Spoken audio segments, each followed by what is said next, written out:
years and years ago working in government on climate change, and Ben's always had this way for taking information and making it tell a story in a way that is a lot more interesting than the hundreds of pages of text that I was typing up diligently. And he makes things come to life. And so I'm very excited to have him demonstrating the new technology that Cogo's developed. So we'll give a quick round of applause and I'll hand it Kia ora koutou, ki te kai whakahaere mātua. I'm founder, as Naya said, and CEO of Cogo.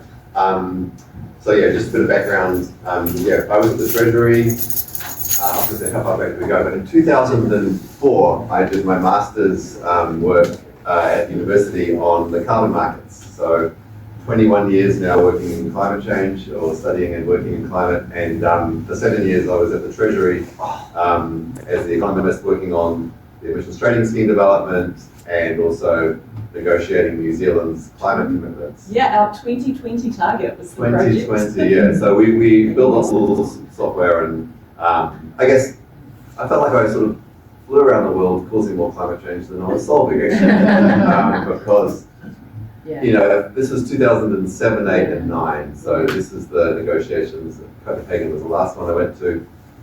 Anyway, long story short, yes, always being passionate about trying to create change in the world, and thought government might be the place to do that. And I think after a few years of work, I realized that, well-meaning and obviously public good in mind, but the things that ultimately are changing the world are software and technology products. And so that is why I gave up my good job at Treasury, but to set up a company, initially a charity, in 2010. So we've been building software products like the one I'm going to show you today for 15 years now. And yeah, the background of the business I'll start with, which is we have 3 lines of everything that you spend and work out what your footprint is.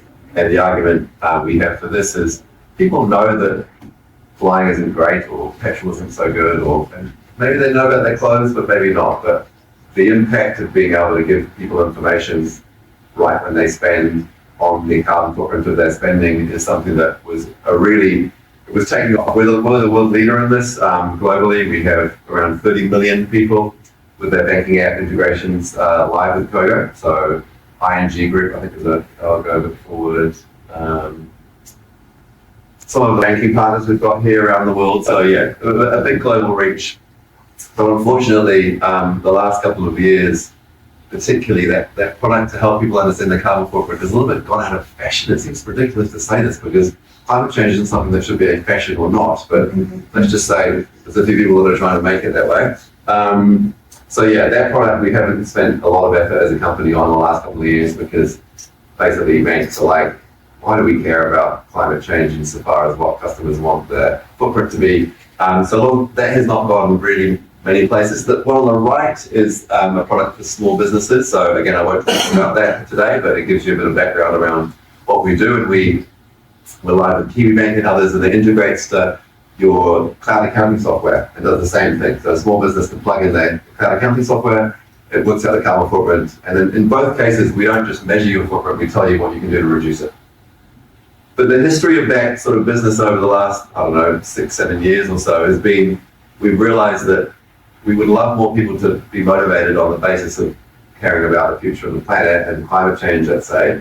But unfortunately, that's not the case, at least not mainstream.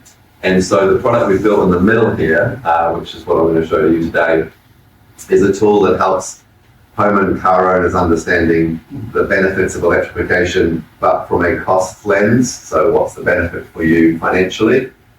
And there's a really positive carbon benefit as well. Like when we've done all the work for millions and millions of users on the left screen here, the way they can reduce their footprint in like basically a third of people's footprint on average comes from their home and their car. Let's just say roughly a third. Depends how much they spend on overseas travel and buying lots of clothes and things. But let's just say a third. Could be up to half depending on your income. Lower income, it's usually higher. So let's just say a third or a half of your footprint as an individual will come from your the transport you do and the energy you use in your home. So we were like, well, if that's a third of it, like why don't we focus, like purely on that. It's also the bit that has the best economic co-benefit, let's say. So you can save money and save carbon, whereas some of these other opportunities for things like not going to Hawaii, it feels like a big sacrifice for people. And so we're trying to, I guess, get off our little idealistic horses and say, look, why not do things that people are benefiting financially as well as for the climate? So these are some of our products. So NatWest in the UK. NatWest is at 1.5 million people track their carbon footprint through their app in the UK as an example. So there are some really good use cases, but it's fair to say we decided to go all in on electrification. So that's some of our partners around the world. So I'm going to give you a little demo of this. I'll probably spend 10 minutes, 15 on the actual presentation, and then I'm going to do a live demo. So we're going to ask you for your house, if you're happy to give it your address, if you want to give us your license plate of your car, we'll just show you what this tool can do, because we're working around the world now with this product.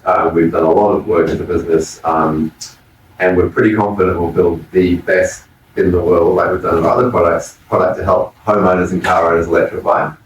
And we're just upfront, we do work with rewiring and with eCare, and so the tool we're going to show you has been inspired in some ways by the work that rewiring's done and eCare's Genesis tool. But they both, as organisations, have said, look, we're not really like software businesses. We're either a government agency or an advocacy in education and an amazing group, but we're not really going to be building integrations with like solar companies that pass through leads. We're not going to be doing all the financial analysis of payback and integrate to your loan journey, because the problem we're really solving here with this tool is people want to do something around this electrification space, but there are so many barriers. So economics, which is where my background is markets are assumed to have perfect information and zero transaction costs. So if that's lingo, it basically just means you should know exactly what to do in your home and be completely like zero costs to get the installer on and get it all done. But the reality is you don't know what to do. The information is really hard to find. Who do you trust? How do you get the finance? You go to an installer and you go to school them and go to the bank, talk to the bank, and then it's just a pain in the ass, and people don't do it. And so a lot of the work we've done over years with software is to try and look at the behavioral sort of part of this challenge, because Uber and Airbnb disrupt industries because they make it incredibly easy for people, and they make it motivating, and they make it just, easy is the keyword. We want to do what Airbnb, Uber, the likes of Amazons in the world have done to accelerate uptake of those sorts of products, but we want to do it for the goal of electrifying homes and cars. So I'll run you through what that means in practice. We launched with ASB, so we've launched with them maybe 4 months ago, and we just launched with Genesis as well. So the idea behind this is we're trying to use large organizations who are motivated to support. So again, back in the old days of my career, I was working in government, as I said, and there's a lot of regulations coming into force around carbon disclosures, and so these large companies, so Genesis, ASB, we work with Western Australia, we're about to launch in the UK as well, is that they're motivated for two reasons. One is they've got a regulatory responsibility to help support the people they lend money to reduce what's called financed emissions, so they're motivated for that reason, but also they're motivated because they can help you finance it, and that's where banks make money. And so I guess you can, in my old, say, hippie, idealistic climate warrior days, I'd probably say, we can't be making money, what's the money? But actually, if we don't make money, this whole system doesn't work. And so we sort of, in some ways, have to realize that banks and the financing part of it is part of the way we're going to help solve. Hey, ask some questions as I go, by the way. But anyway, so that's ASB, that's Genesis. So, how does it work? I will give you a live version, but I thought I'd just start you with like the version on slides. First thing is, back to the make it easy for a homeowner.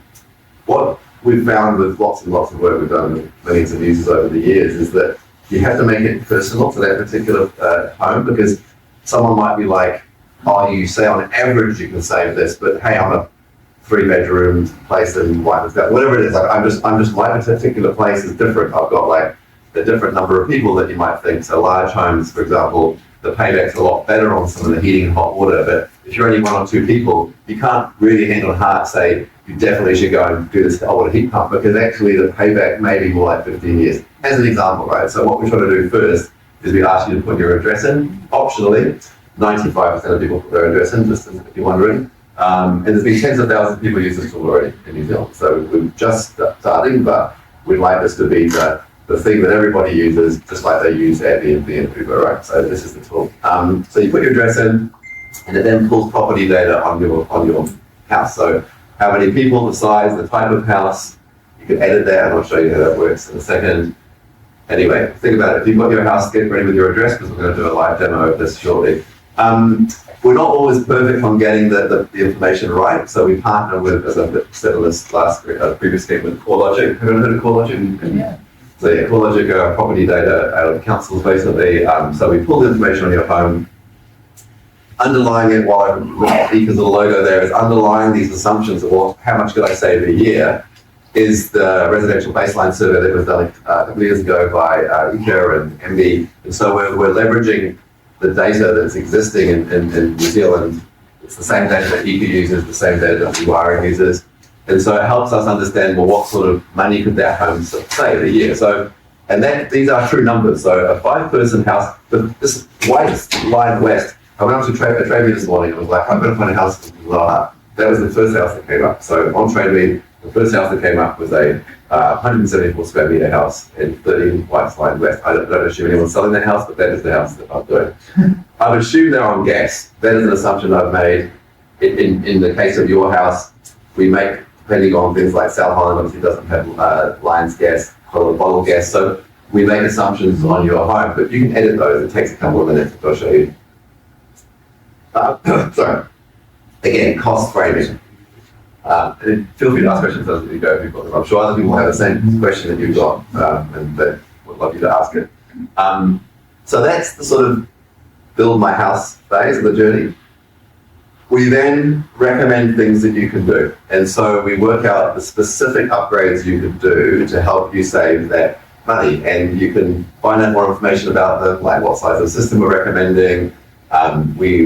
Things like the size of your heat pump for hot water will be based on the number of people. So I think there's 5 people in this house, for example. So we've got a really sophisticated energy model that sits underneath our estimates, but we always make it clear that these are just estimates, and you need to go and speak to an installer who will work out the actual precise, I guess, value for your home, because we don't know everything about where your hot water current system is. And so we're giving you a sort of nudge along, I suppose.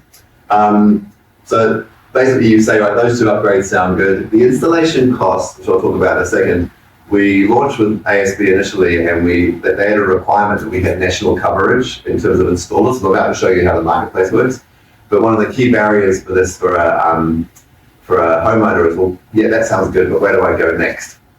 And so we launched with ASB with Harrison's and Laser Group. So we had national providers, and they've given us that input cost. So in other words, install costs are based on similar size systems in similar areas in the last 12 months. So they're sort of using their sales data, I suppose, to help us make sure it's credible. Now, we're about to expand the marketplace from just those 2 to lots more. We'll be talking to lots of them downstairs today. If anyone, you are an installer or you provide hot water heat pumps and the like, what we want to do is make it as sort of easy as possible for you to go from, I want to do this.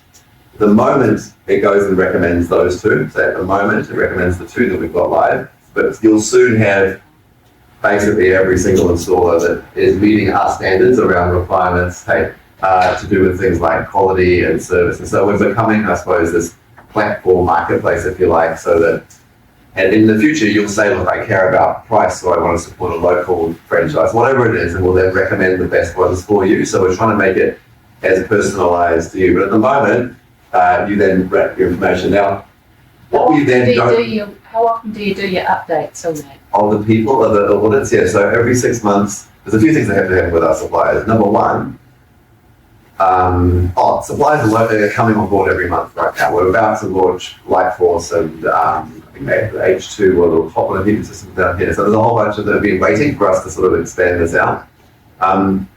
What's really important in this part of the journey is you're now handing over your email and phone number, and there's a barrier that people are like, what's going to happen now? Am I going to be bombarded? We have a really high bar with our suppliers to make sure that when we pass them over to a customer like yourself, they have reporting requirements back to us. They have service level agreements that they've got to be in contact within 2 working days. They've got to tell us every single stage of the journey that you all are at, so that we provide quality assurance, so that we're not like somebody's been waiting 10 days to actually get. So we'll provide you that sort of oversight, because one of the big challenges we hear a lot is that people have crappy experiences on the installer side of things, and they don't trust that they're getting a right price and stuff. And so we'll provide that quality assurance over the entire ecosystem, because in the end, our partners like Genesis or ASB, they're also really worried about handing all of their customers on to essentially a black box, or effectively where you don't know what happens. So, keep asking questions. No cost.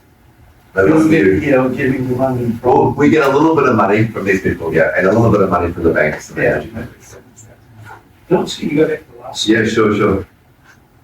Just in terms of that, there's a little bit of interdependence there, isn't there? Because I can't cumulatively get all the savings. Yeah, you can't do plus this too. Because as soon as I put solar on, the savings from the other start to reduce. Yeah, so we have a dynamic, like this is trying to help people understand like what is the sort of ballpark rough estimate. Like when it comes to it, I mean, if you've got solar on your on your house, there will be a slight change when you first arrive on it. So if you said you've got solar, we will model your house assuming solar. What we don't do is choose solar. Yeah, that's where we're talking at the margin really. I mean, solar is a good one. I'd say, and you've heard it many times before, but the technology now is at the point with its warranties of 25 years. You should put solar on your roof unless you are like in the darkest points of Stokes Valley or somewhere. Like it just is going to make sense.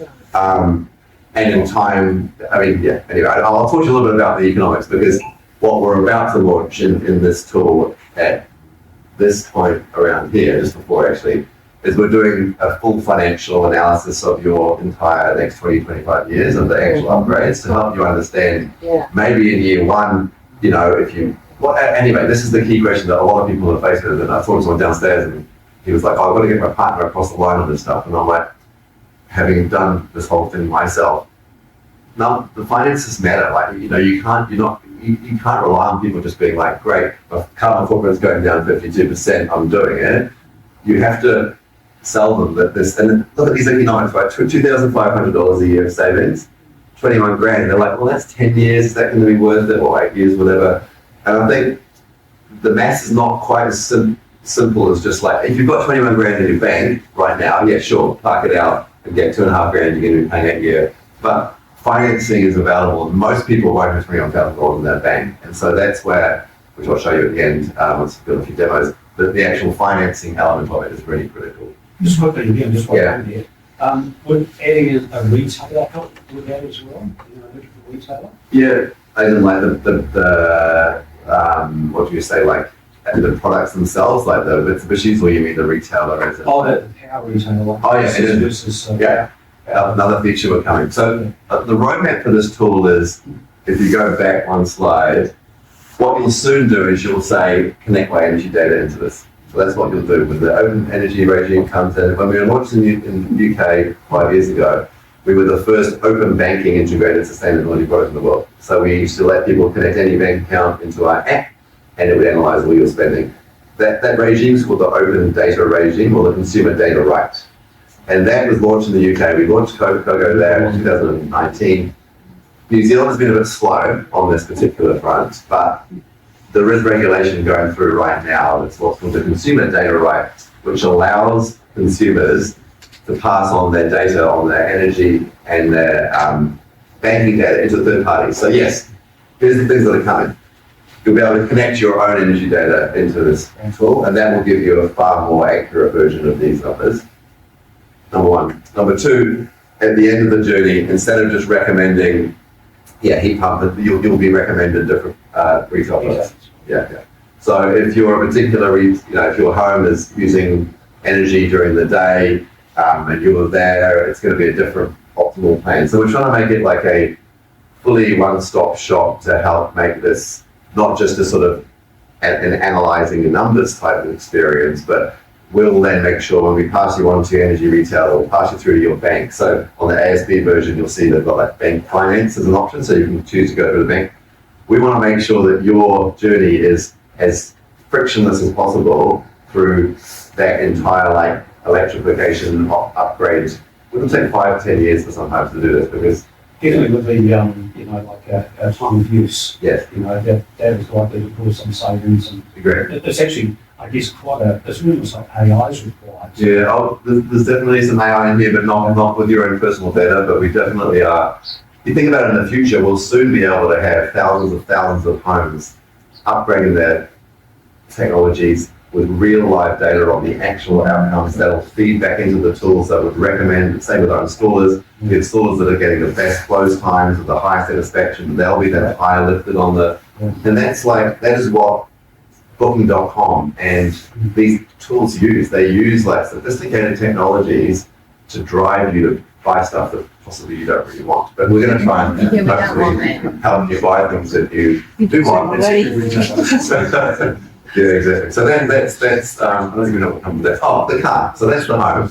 But we've done the same with the car. So again, these things are not they are interdependent, and so probably not as perfectly interdependent as we'll get it at one point. But for now, it's the same journey where we're helping you by asking you to put a license plate in.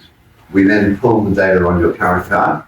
So in this case, the person was a Mazda 2020 CX-9, so NVA 521. So we pulled all the data on your car. We get your odometer reading. We get the age of the car. We can then work out estimated average annual driving distance.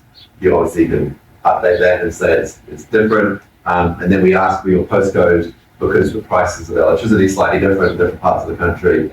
And we ask for you've got solar and battery because that also changes the price of electricity. So what we're doing here is asking, what's your current car? And then behind the scenes, there's an AI agent we built to go out there and analyze all of the resale value of that car. So what have a 2020 Mazda CX-9s at that sort of odometer been selling for? So we've got the size of the car, we've got the type of, because we don't want to recommend you just like we said, we're not going to recommend you a heat pump if you've already got a heat pump. We don't want to recommend you, basically the same with the home. We want to recommend the best option for you. Cars are a little bit more personalized than people. They want particular shapes and I guess price points is important.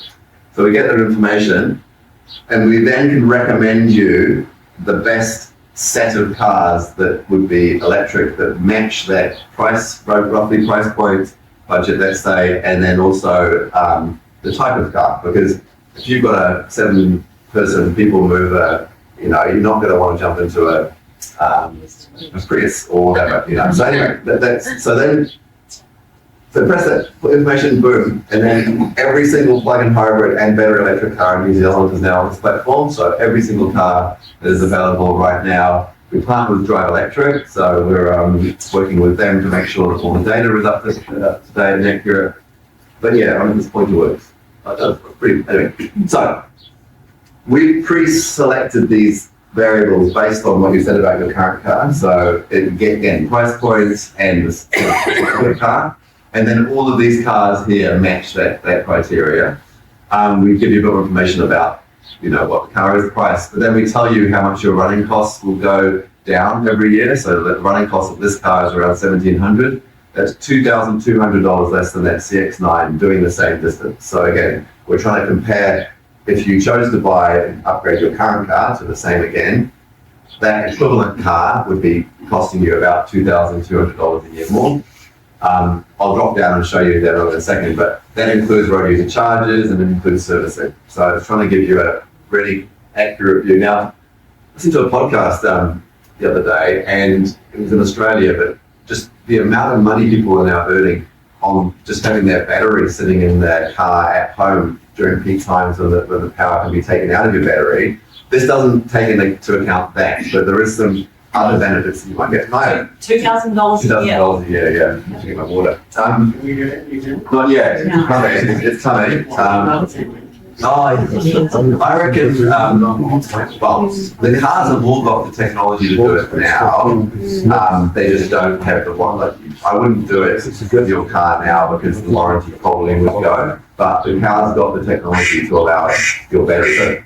So depending on how eager you are, I would say in the next 2 to 3 years, it should come. Yeah. I would say, think about if you don't work, as in if you don't commute to work in your car, if you've got an electric car, I would say the home battery is a question mark for me at the moment insofar as I think it might be useful to have, definitely if you drive during the day and not at home during the day. But if you, like me, bike to work and the car's sitting there most of the day, during the day, yeah, but no, 100%. Just that will happen a lot faster. So the pressure on the manufacturers to update their warranties, and that's being fed through, the previous speaker was just talking about how these updates are happening quite quickly. And so, I don't know, maybe Ben and I will have a little bet going on that, how quickly it comes online. I'm hoping soon because, in the next year, hopefully. Yeah, and these cars, vehicle to grid is what the sort of tag word is for these cars, and some of them have got it already, let's say, enabled and warranted in the car itself. But they're all effectively, on average, 5 times bigger, the battery in a car than the one in your home. But isn't the price of home batteries due to come down? It should come down. It seems just nuts that, you buy the battery, you get the car free. I know. Right? Yeah, that's the truth of it at the moment. So it is a good question because, this is sort of slightly geeky, but the car battery, I think, is an asset that even the old Leafs and things that are going to start, let's say only having a certain amount of range, even if they've dropped down to 20% of their battery range, their battery is still at 20%, the same as the 10 grand battery that you're going to buy. But you just have to be able to plug it in. But any questions? So I was watching a tiny home documentary the other day, and people were using old car batteries to power their tiny home. Yeah. So, it's coming, but I guess that's why I want to do the car and the home together, because in our view, the decision will be a joined up decision in the future. It won't just be, I've got to go and do my house and then I've got to go and do my car. The cycle line, you'll be speeding up The decay? No. old batteries and technology, one of the new ones from you. I think the question is if the Leaf is currently $4,000 or $3,000, you probably, it's just a no. I think it won't be as good, there's no question, but I think you'll find that there'll be a few homes now that'll have that, they've got free parking outside, they'll just buy a car that probably doesn't even drive and just have it parked there. I don't know if that's Battery on wheels. battery on wheels. Just a very quick comment on that. So the recent report that came out showed that actually there doesn't look like there's drawdown. It's affecting battery life negatively, because when you're feeding back to the grid, you're doing it slowly, and it's if you think about it, when you drive, you push your foot on the accelerator, it's a big and very rapid drawdown. It's not the same when you're feeding back to the grid, and so they think, why is it a warranty issue? it's new technology. They just want to make sure it's safe before they. Yeah, but I think they're saying that they're all able, again, what was this, their podcast, rewiring one. But the guy was saying in Australia, regulations came through in January this year to allow bi-directional charging, so that your car, I think it's the charger is the key thing. The chargers have got now, let's say they are regulated or whatever, they've been past a certain standard, they're allowed to connect, basically you can connect your car into your charger and that charger can connect to the grid. And so that's the sort of regulation around the chargers have now passed. So there is houses now with these chargers that you drive up. The barrier now is on the car and the warranty. And so this guy, I forget who it was, a guy from Amber Electric, Dan, he's plugged his Tesla in and sucked the battery out of the Tesla into the grid. But he's like, I think my warranty might have just been voided because of that, because they're not allowing the warranty. Now, so that means that the technology's there, but there'll just have to be some clause added to your warranty. Anyway, don't want to go into too much of a rabbit hole, but that's the tool. Then you select the ones that you want, and then again, we're just signing up all of the dealerships. So across the country, we'll help connect you to a local dealer who's got one of the cars that you said you're interested in. And so again, help join the dots between, this is sort of a good idea to we'll literally help, sort of concierge, help support you through each of those stages. And so, again, Giltrack Group, they've got about 18, I think, brands. Oh, they've got 80. That they've, question? Why should we trust you with our data? I mean, how, True. Why should you trust us? because we're putting out, there's a whole lot of stuff there. So I'm just interested in what that means.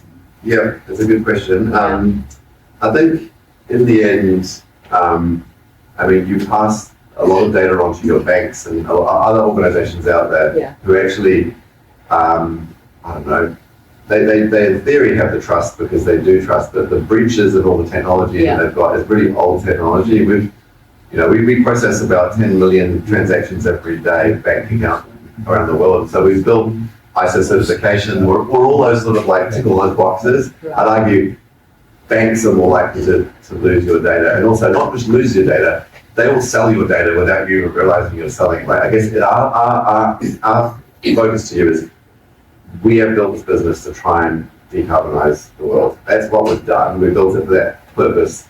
We built it obviously to make it a business, not making it just a charity, but we think business is ultimately at scale. But you'll always know at any stage of this journey what's happening. So when you pass on, yes, your data around, say, your email address or things, we'll make sure we're really clear on under here there's a information under here which says, here's what we'll do with it, we'll keep you updated. And so we're almost like your co-pilot, if you like, through it.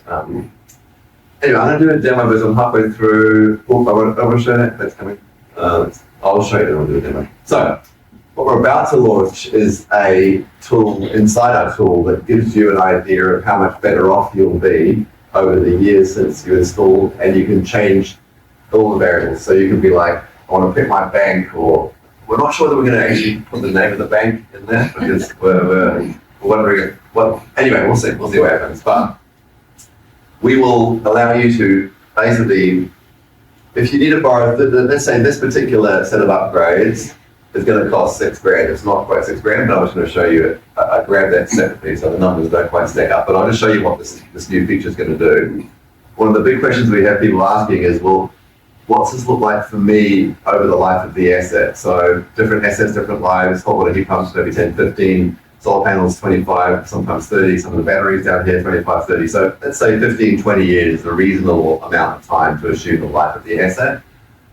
People sometimes get quite fixated about, well, what about this first year or the second year? And yes, you're going to be spending a lot of money up front if you're not borrowing money. So in this example, you are borrowing you're choosing to borrow $6,000 of the total amount, and the loan term is 5 years.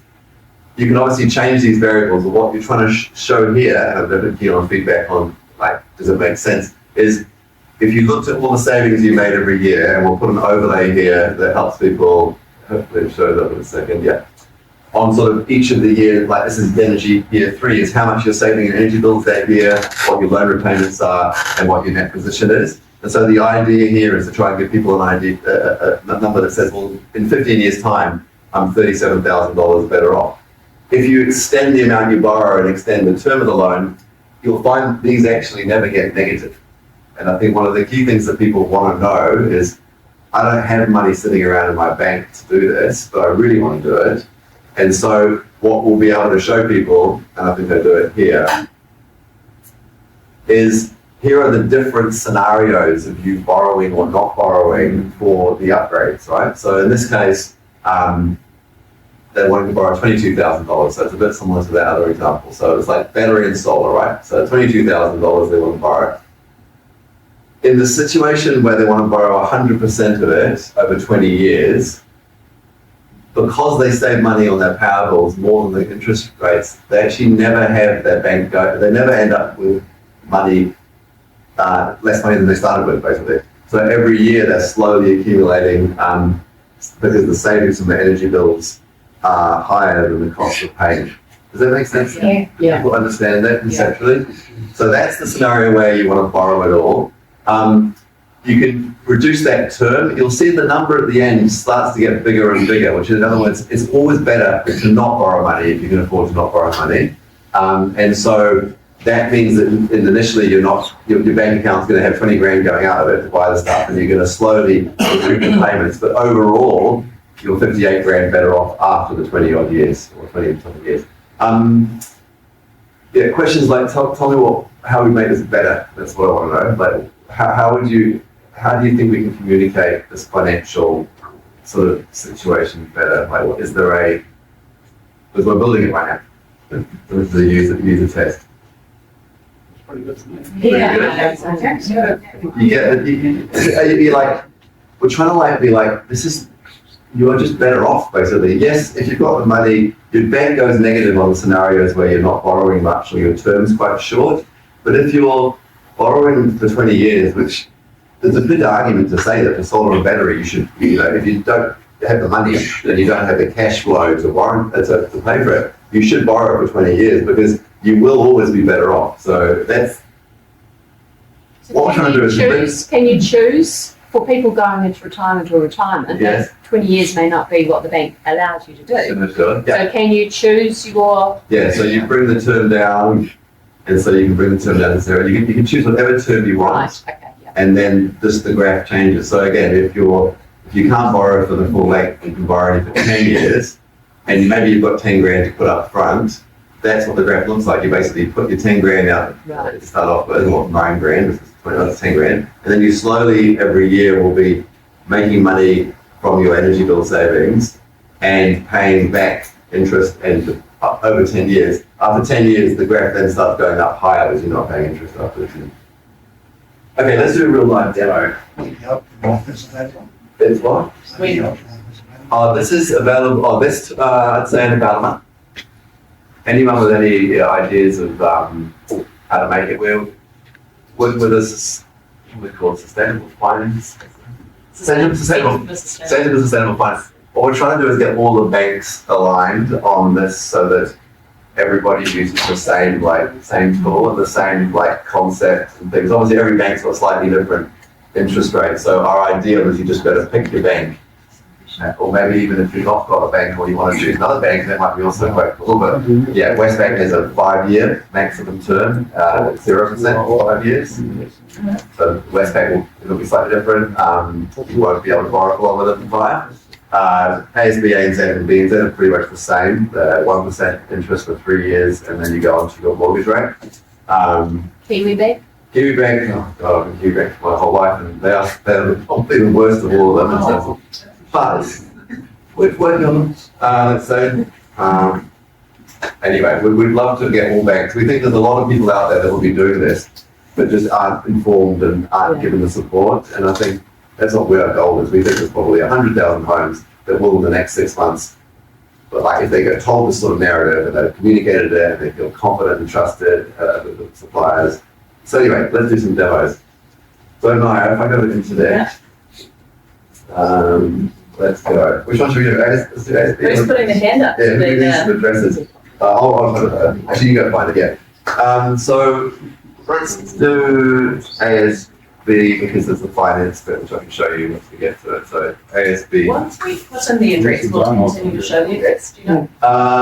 It will. Feel free. Oh, that's good. Low carbon. It's not on Cogo's site, so you have to go to ASB. Let's go to ASB's website. So if you're an ASB customer, Oh yeah, I shouldn't have texted address. it's okay. You'll find it. So you used Genesis, so Yeah, as yeah. an example. Can I go to my Genesis Website? Look at that. Yeah. Okay, we'll do Genesis. We've got a customer for Genesis. So we'll do Genesis. So if you just search Go electric calculator on Genesis, just next tab over.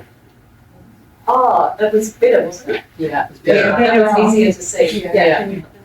Putting it down. Yeah. No, just look out for it.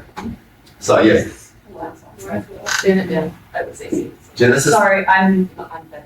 That's okay. Genesis Go Cogo. You just search that, see what happens on there. If not, I can find it. There you go. Okay. Then, can I use this if I'm not with ASB or Yes. Genesis? Yes. You can. Yeah, okay. Yeah. So. And if you want to stop sharing the screen for a minute. Okay, let's go back to the beginning. This has just started you on the property side of it, so I'll just do this. I'll just wait for all of this. Okay, right. This is the real live thing. This is what you do in technology. You do demos and it fails work. No, it don't work. So what should you do, a home or a car? Home? Okay, someone's got an address they're happy to share with me? Yeah. Okay, great. 28 Tyndall Street. Great. TIN TYN. Oh, sorry. TYN. Sorry, TYN. DALL. Keyboards are funny though, yeah. Blame the tech. That one. Yeah, yeah. It's Okay. always a keyword, eh? So, as I said, the information you will need to update it, but I'll press it for now. Is that how right are we? The size should be right. I'm not an expert in it. Feel that right? But How many we've got 3 people. 3 people. Okay. Awesome. So as you do it, what's quite cool is this is an animated experience. So as you do it, it's like it's trying to make people. You can play around and go inside the house and stuff. Yeah, I'll start with. Yeah, and smiley face after good stuff, fine. What's your, you got good insulation? Yeah. Yeah, what about your heating for your rooms? Is it is it electric or is it gas? Okay. So, is it, oh, this is good. So is it mains gas or bottled gas? Mains. You can obviously find out more information about things and help people go through this. Yeah, so mains gas, you'll see as you do it, the heater's just disappeared and the mains gas is there. What about your, so mains gas, what about water heating? Also gas. Also gas. Mains is on? Yeah. Okay, I think you'll find, what mains gas. Do you have solar panels yet? No. Okay, Cooking? cooking, sorry, yeah, do you use electric? Electric? Yeah, okay. So, you could save, based on these numbers, on average, $3,500 a year. And again, that's based on the model we built for the size and type. Obviously, you can, if you're not a house, you can change it to like, you know, a townhouse or things like this. You'll see when you put an apartment that is not going to have solar on the roof because it's an apartment. So you'll see the savings are different for each house type. But let's just say it's a house, which I'm sure it is. So before I go on, Cover getting gas disconnected, yeah. So the light, the guy was going for interdependent thing. Yeah, we do have the gas connection. It's just complicated to do it when there's like the individual upgrades all include gas or all include getting off gas because you can't. Where do you assign the savings? So we assign the savings to that number, but we don't assign them to the individual upgrades that you're doing because you can't really count 3 times for the gas connection. So I'll show you on the next screen, but yes. So that does take into Does take into account. Yes, that does take into account.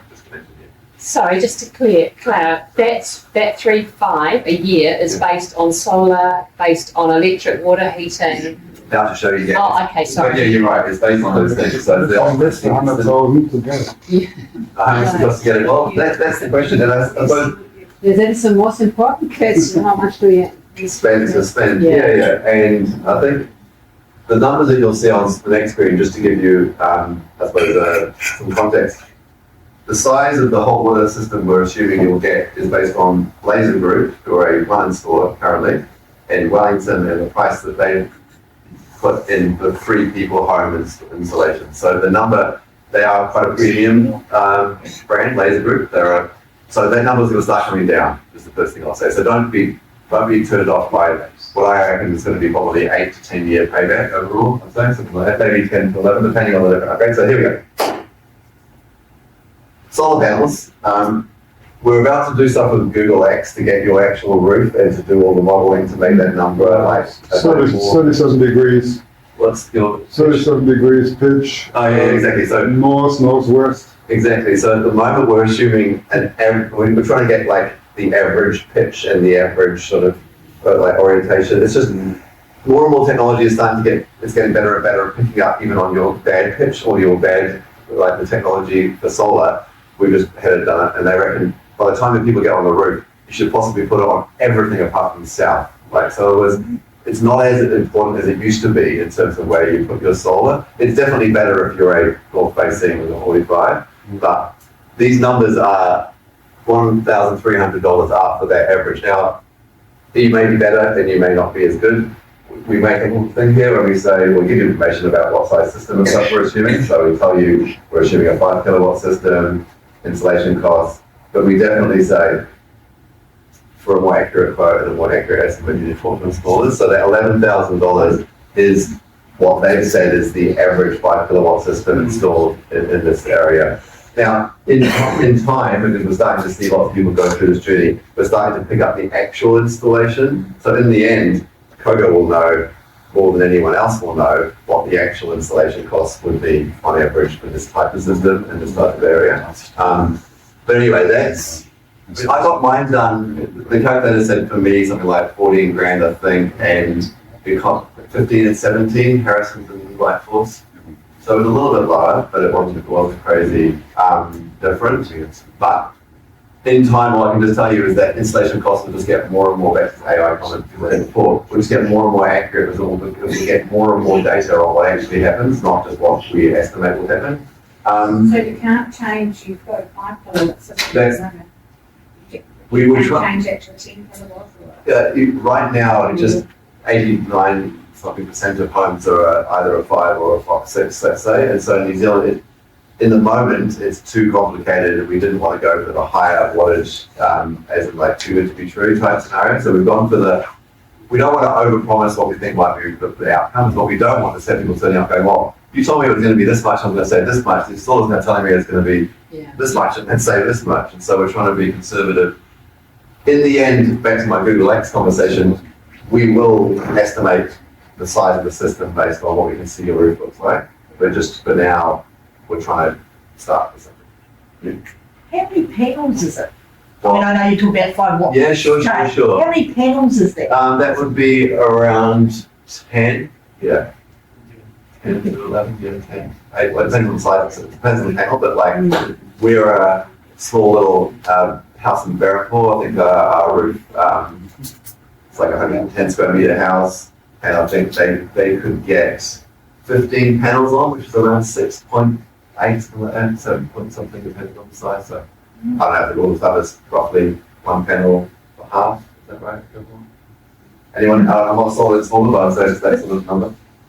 So that's that. So then we were encouraged to say, look, I'd like to look at the solar panels, or I'd like to look at this heat pump, and that obviously adds into your house, so your house is going to use things. And then what we've realized is after seeing tens of thousands of people come through this, is people weren't, initially we were like, right, great, get your email, we'll connect you to an installer. What we've found is people are in earlier stages of their consideration, they're not actually, they might not have even got their partner next to them to do this. And the idea of going through and passing on your email to an installer right now is not what most people are ready for.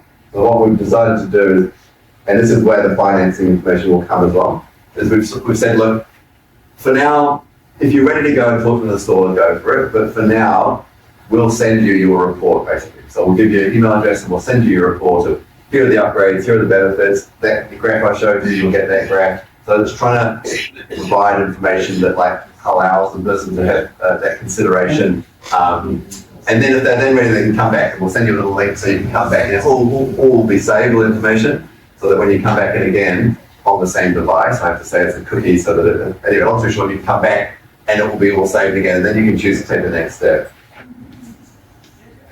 Anything else? Yes. Can you, on the app, and you may have already You want to just bring them forward? clarified it. Yeah. So if you have two options, the first option is you want finance. Yeah. You know, so at the beginning, there's the finance, and then you could say you're saving. Like, is the saving, if you want to finance, is the saving that you're saying a year, is that taking into consideration your interest rates and your repayments? Yes. Okay, and then if you said, so if you put in 22,000 that you want to borrow from the bank, or you said 10 or whatever, or said 0, it tells you realistically. I know you've got those, so okay, I see. Yeah, so that's the number, right? So the idea is, if you want to borrow from ASB the full 100% of the loan, the 22 grand, so if you got to the end of that slide and it said, basically if you've chosen solar and battery, say 22 grand, this is this graph would appear, and you'd be like, right, if you want to borrow it all from ASB at 22 grand, and you want to borrow it over the term of 20 years, obviously you said you could change it and bring it down, the graph automatically updates. So if you're like, actually, like yourself maybe, I've got only 10 years left or something on my loan, then you pull it down to 10 years. So then you'll see that the next few years are a little up and down. They're actually Yeah. marginal because you're having to pay more interest in the 10 years than you would pay in the 20. But you are better off at the end of the life because you've paid less interest. Yeah. And I guess this is the idea, is that the more and more you can afford to put it up front, now there is a cost of capital where you can put into a deposit. We're not going to confuse you with avoiding that particular scenario, but in short, yeah, that's the information you'll get. We're about 3-4 minutes. I'll shoot a picture. The car ones is very quick. I want to show you how like that works, but it won't. I just wanted to say thank you for volunteering. Oh, thanks. Oh. This is some of Mike's electric cherry juice. Don't have it in dry because it's got melatonin. It's a nighttime kind of thing. So before bed. I forgot to say that you can see the sun even. Look at that in the house. Alright, so I'll show you the car with me. I'll be literally 2 minutes. So let's put this in. I drive as long as the car drives along. As you add more page, it drives faster. But let's just say we use this the same car. So yeah, any license plate in New Zealand pulls data on that car. You say that I'll drive further or I live in certain areas. And then you get all these different EVs that you recommended. I wanted to show you the calculations that we give people. So we're saying this Kia EV6. What if EV6 is going to market? Anyone got EV6? No? I'm saying they're 60 grand, so it's a bit of money. But anyway, they will save you. It depends if you want to go and buy. If you're driving whatever this NBA, whatever it was, that car. There's 69. That's your budget. If you bought that one, then maybe you probably wouldn't buy this sort of one, right? But you're going to be saving $2,900 a year. And even though servicing, we keep on getting pushback from people saying, way more expensive to service my petrol car than $200. So we're probably going to, $400. We're probably going to road user charges. Anyway, long story short, $2,100 a year for this Kia. We do say you're charging at home, because again, you can make an assumption of that. But most of the companies like Genesis let you charge at home at the same price even if you're off on charging it. Carbon footprint, you saw the 50% for home. Honestly, the carbon footprint impact of your car going to electric is just unbelievably good. So I would say, if you care about climate change, get out of your petrol car and get out of your diesel car. Probably even more than doing solar and things. It is just such a good decision from a carbon perspective. And then last thing, we give you information on the range. We tell you about the battery and everything's the load if it's got it, the performance in terms of like safety, and a lot of people obviously buy cars for a bunch of different reasons. So we tell you everything about the car, and then if you like the look of that one, you press. I'll save that one for later. You might want whatever. Say this one, and then we're going out to all these little similar to the solar and Harrison's and laser is we're building up the network of solar. So that's pretty much me, but. So we just need to download your app. I know, see that you need to go to Genesis or ASB, or even better, if you don't do those ones, you need to email your bank and say, hey, why don't we have this thing with it? Yeah, okay. So it's just a website, it's not an app, you don't download it. Okay. Yeah, you just go to the website and look it up, and we'll probably launch in a couple of, we're talking to Rewire, and me and I are hatching a plan where we'd like to give this tool out to all of the Electrify communities in New Zealand, because they've got a pretty cool tool in Rewiring and Ethos tools, but we're trying to like take it to that sort of next level of that's the word. We're trying to close the full loop of the journey rather than using it. All right, and here is your